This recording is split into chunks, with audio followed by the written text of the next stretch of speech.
అనేక సార్లు ఈ సింగరేణిని రక్షించుకున్న చరిత్ర మనకున్నది.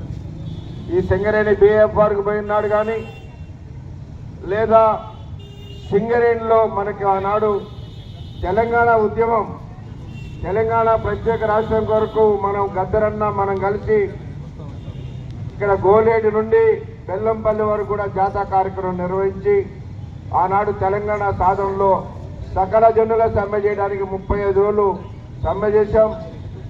అట్లనే బిఎఫ్ఆర్కి పోయినప్పుడు దీన్ని రక్షించుకున్నాం. కొత్త గనులు రావాలని ప్రైవేట్ వాళ్ళకి ఇవ్వడానికి వీల్లేదనే దాని మీద కూడా పోరాటం చేశాం.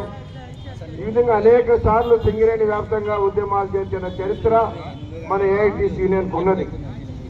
మరి ఈనాడు వచ్చిన ప్రమాదం ఏంటంటే ఇప్పుడే మన ప్రధాన కార్యదర్శి గారు చెప్పినట్టు మన సింగరేణి కంపెనీ నుండి బొగ్గు తీసుకున్నటువంటి ఈ రాష్ట్ర ప్రభుత్వం మన సింగరేణి నుండి జైపూర్ పవర్ ప్లాంట్ నుండి 1200 మెగావాట్ల కరెంటు తీసుకుంటున్నటువంటి గవర్నమెంట్ కంపెనీ ఈనాడు 51,000 కోట్ల రూపాయలు బాకీ పట్టడం వలన ఇవాళ సింగరేణిలో జీతాలు ఇవ్వలేని పరిస్థితి వస్తూ ఉన్నది. దీనికి కారణం ఏంటంటే సింగరేణిలో ఉన్నటువంటి ఉన్నతాధికారులు తమ పదవులను కాపాడుకోవడానికి, తమ ప్రమోషన్లు తీసుకోవడానికి మన సింగరేణిని ఈ రాష్ట్ర ప్రభుత్వం దగ్గర కుదవబెట్టే పరిస్థితి తీసుకొస్తా ఉన్నారు. కాబట్టి ఇవాళ వాళ్ళ ప్రయోజనాల కొరకు ఈ సింగరేణిని నష్టాల పాలు చేస్తూ ఉన్నారు. ఒక పక్కన మనకు రావాల్సిన డబ్బులు ఇవ్వరు, రెండో పక్కన మనకి కొత్త బాయిలు ఇవ్వరు. కేంద్ర ప్రభుత్వ విధానం వల్ల ఇవాళ వేలంపాట అనే పద్ధతి రావటం వల్ల ఇవాళ సింగరేణికి దాదాపు 11-12 సంవత్సరాలుగా ఒక్కడంటే ఒక్కడు కూడా కొత్త బాయి రానటువంటి పరిస్థితి వచ్చింది. మన పక్కనే శ్రావణపల్లి ఉన్నది. ఇవాళ శ్రావణపల్లి మనకిస్తే సుమారు 1000 మంది కార్మికులు అక్కడ పనిచేసే పరిస్థితి ఉంటుంది. దానికి పర్మిషను మనకి ఇవ్వరు.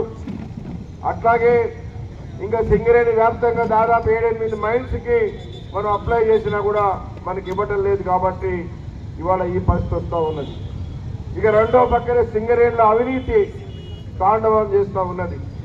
ఇవాళ రాజకీయ జోక్యం వలన ఆనాడు ఆ ప్రభుత్వం ఉన్నప్పుడు సింగరేణికి రావాల్సిన డబ్బులు 26,000 కోట్లు ఇవ్వాల్సి ఉండే. ఈ ప్రభుత్వం వచ్చిన తర్వాత దాన్ని 51,000 కోట్ల రూపాయలకి బాకీ పెరిగింది. అట్లనే ఇవాళ సింగరేణిలో రాజకీయ జోక్యం. ఆనాడు సింగరేణిలో సిబిజీ కేసు గెలిస్తే సిబిజీ కేసును పక్కన పెట్టి అప్పుడు మంత్రులు, మరి ముఖ్యమంత్రి గారి బిడ్డ, ముఖ్యమంత్రి గారి కొడుకు వాళ్లే ఆనాడు సింగరేణిలో పైరవ్ చేసే పద్ధతి తీసుకొచ్చి చేశారు. మరి ఈనాడైతే ఇంకా ఎక్కువగా వాళ్ళు ఆ గవర్నమెంట్ ఏలు పెడితే ఈ గవర్నమెంట్ కాలే పెట్టింది అన్నట్టుగా ఇవాళ ప్రతి ఎమ్మెల్యే, ప్రతి మంత్రి, ప్రతి ఒక్కళ్ళు సింగరేణిని ఇచ్చేస్తా ఉన్నారు. కోట్లాది రూపాయలు సింగరేణి నుండి తీసుకుంటా ఉన్నారు. ఇవాళ సింగరేణి నుండి 1000 కోట్ల రూపాయలు డిఎంఎఫ్ నిధులు, సిఎస్ఆర్ నిధులు ఇస్తే ఇవాళ మన బెల్లంపల్లి పట్టణం చూస్తే మనం ఆ నుంచి అట్లా పోయి ఇక్కడికి వచ్చే వారికి 16 గోతులు ఉన్నాయి ఈ రోడ్డు మీద. మరి ఏమైతున్నాయి ఈ డబ్బులన్నీ తీసుకుపోయి ఎక్కడో పెడతా ఉన్నది. ఆ ప్రభుత్వం నేర్పింది, వీళ్ళు ఇంకా బాహాటంగా దాన్ని ఇచ్చేస్తా ఉన్నారు.